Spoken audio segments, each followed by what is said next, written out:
Et tous ces métiers-là, que l'on retrouvera partout, on les retrouve d'ailleurs dans tous les EPTB au niveau national, leur particularité, c'est de devoir s'exercer à la fois de façon assez verticale, dirons-nous, en s'adaptant à leur sujet réel, mais surtout en prenant en compte l'aspect transversal sur lequel on travaille.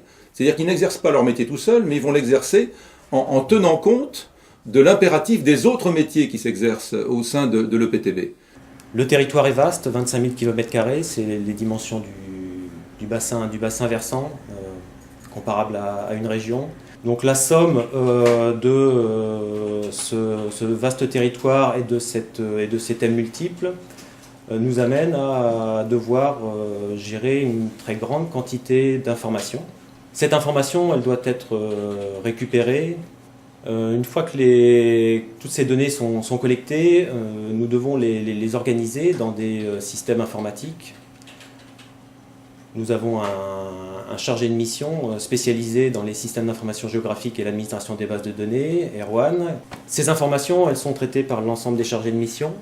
Donc nous avons la capacité en interne de produire des documents sur différents supports, des plaquettes, des expositions, des lettres d'information, des atlas, des monographies. Toute une palette d'outils qui nous permettent d'être toujours plus réactifs, que ce soit encore une fois pour les besoins des experts d'Epidor, mais également pour être ouvert à un public extérieur. À Epidor, nous avons la capacité d'aller sur le terrain pour compléter quand une donnée n'existe pas auprès des producteurs, d'aller avec tout le matériel adéquat et avec un observateur de rivière, Bruno Delpera, d'aller chercher l'information qui nous manque lorsque la question est posée.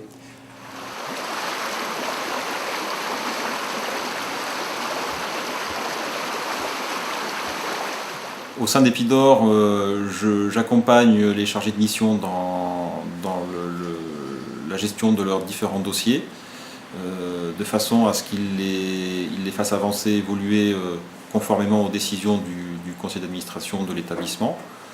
D'autre part, j'organise aussi les interactions entre les différents chargés de mission pour que chacun dans la tâche qui lui est dévolue bénéficie du maximum de soutien et d'expertise de ses collègues et que le résultat final soit une activité globale de l'établissement qui avance de concert. Ma fonction s'organise autour de plusieurs missions, dont l'une est l'encadrement d'un secrétariat de 5 personnes. Cette équipe administrative est la tour de contrôle, enfin on peut dire que c'est la tour de contrôle d'Epidor, car tous les dossiers financiers et administratifs passent par le secrétariat, qui veille au bon fonctionnement de l'établissement. La principale richesse réside dans la diversité de nos interlocuteurs. Nous travaillons avec des services des 6 départements et des 4 régions, ainsi qu'avec un bon nombre de partenaires comme EDF, l'Agence de l'eau, l'État et les établissements publics territoriaux de bassin. Nous participons à l'élaboration des budgets en collaboration avec les chargés de mission. Nous organisons également les séances de bureau et de conseil d'administration, ainsi que toutes les réunions de concertation engagées par les chargés de mission.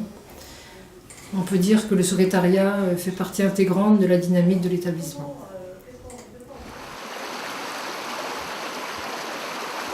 Le travail, il concerne un peu tout le monde. On a, un peu comme sur les autres missions, un rôle d'interface à jouer entre le monde scientifique et puis le monde associatif, les pêcheurs professionnels. On a encore sur la Dordogne des pêcheries professionnelles relativement importantes. Ça représente pas loin de 200 personnes. Alors notre métier à Epidor dans ces sujets-là, c'est d'abord de réfléchir sur les bonnes solutions.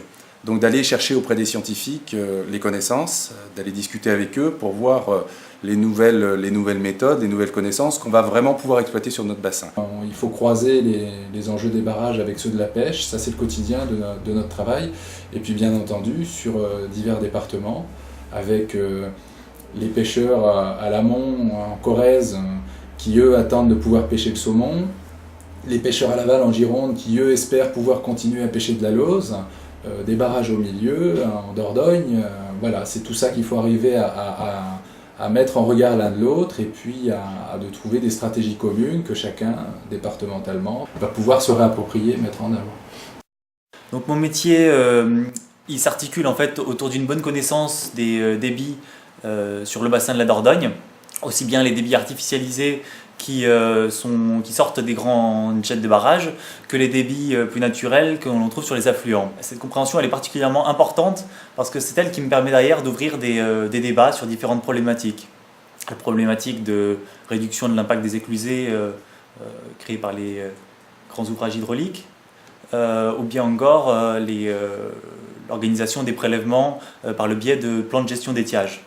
Il me faut aussi connaître les usages et les usagers, leurs attentes, leurs contraintes, leurs besoins, pour pouvoir, dans les discussions qui sont menées avec eux, réussir donc à certains moments à ouvrir les débats, à leur faire prendre conscience de certains dysfonctionnements. Ma mission au sein de ce jeu d'acteurs, de ce jeu d'usagers et puis de partenaires de l'eau, c'est donc de rassembler les gens et puis de réussir à ouvrir des voies de progrès et d'amélioration sur les problèmes qui sont constatés.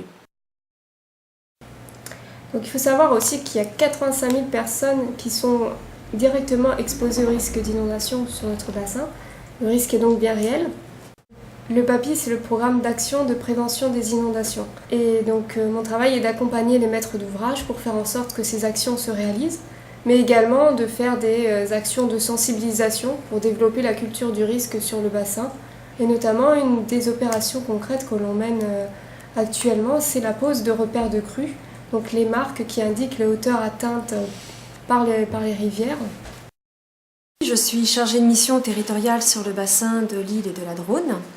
Je suis principalement en charge d'un PGE, de la mise en œuvre d'un plan de gestion des étiages sur ce bassin, qui consiste évidemment à atteindre un équilibre entre les prélèvements et ce que peut fournir la ressource. Moi, je dois, de mon côté, connaître à fond parfaitement mon territoire, tant en termes de milieu qu'en termes d'usage, et notamment les conditions de prélèvement.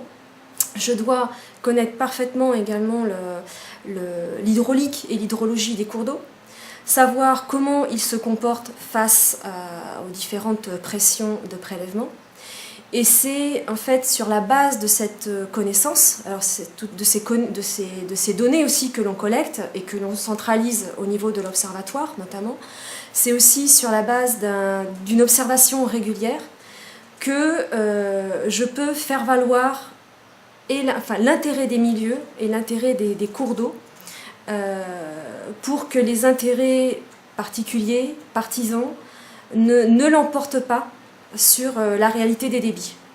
On parle d'entretenir les rivières, on parle de gérer les berges, mais gère-t-on réellement les berges? Est-ce que couper un arbre, par exemple, c'est gérer la rivière? Bien évidemment, non.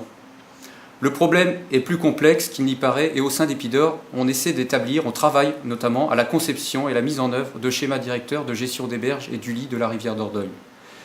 L'idée, c'est que les actions engagées ne soient pas inutiles, qu'elles soient efficaces et surtout qu'elles ne poussent pas à des dépenses trop systématisées sur lesquelles les collectivités pourraient se voir engagées. Pour nous, une bonne gestion des berges doit prendre en compte des aspects beaucoup plus complexes comme le paysage, l'écologie, la lutte contre les inondations. Dans bien des cas, en effet, on s'aperçoit qu'il faut souvent ne pas trop intervenir ou intervenir en s'assurant que toute action sera réellement efficace et durable. Mon métier, en fait, c'est finalement d'essayer de connaître la qualité de l'eau sur l'ensemble des cours d'eau du bassin de la Dordogne. Donc, pour connaître cette qualité, je m'appuie sur les analyses qui sont réalisées par l'État et ses établissements, quand elles existent, ou si elles n'existent pas, par des analyses qu'on peut essayer de réaliser nous-mêmes, avec l'ensemble des partenaires, qu'ils soient départementaux ou État. Et donc à partir de ces analyses, en fait, ça va nous permettre de comprendre et d'avoir une idée de l'évolution de la qualité sur les cours d'eau du bassin. Je vais aller négocier, discuter, démarcher les partenaires, que ce soit les financeurs ou que ce soit les services police de l'eau et également les maîtres d'ouvrage, donc en général les communes sur tout ce qui concerne l'assainissement, par rapport à la problématique baignade, faire que cette problématique soit intégrée, soit prise en compte dans les travaux à réaliser, par exemple sur les stations d'épuration. Le contrat de rivière permet de mettre au cœur du débat la question de l'eau, de mettre les problématiques sur la table et d'en discuter avec l'ensemble des acteurs d'un territoire, aussi bien du point de vue de la qualité que de la quantité d'eau, que des milieux naturels ou encore de la mise en valeur touristique de ces magnifiques milieux qui sont à notre disposition. Donc le contrat de rivière, c'est aussi un outil qui n'est pas réglementaire, c'est un outil qui est basé sur le volontariat. Ce qui veut dire que pour arriver à le mettre en place, il faut avoir l'adhésion du plus grand nombre par rapport aux thématiques qui sont traitées dans le cadre de ces contrats de rivière. C'est pourquoi il faut sans cesse convaincre, alimenter le débat, sans cesse prendre contact avec les usagers, agriculteurs, pêcheurs et autres, pour leur faire partager les diagnostics, les problèmes et surtout les solutions à mettre en œuvre pour pouvoir reconquérir finalement la qualité, les milieux naturels et l'espace rivière en général.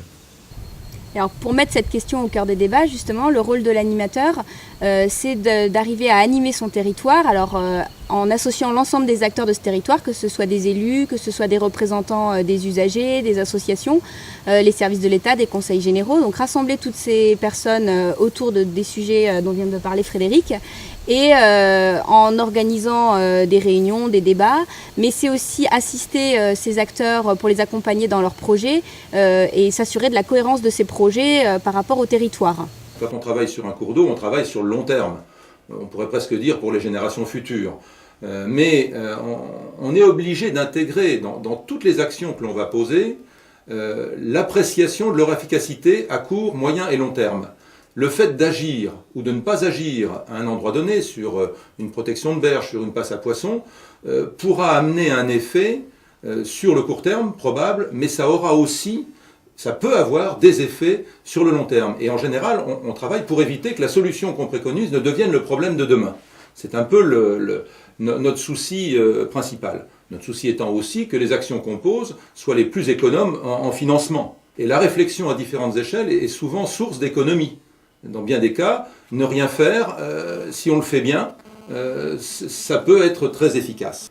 C'est donc ça la particularité des métiers qui s'exercent au sein des établissements publics territoriaux de bassin comme Épidore.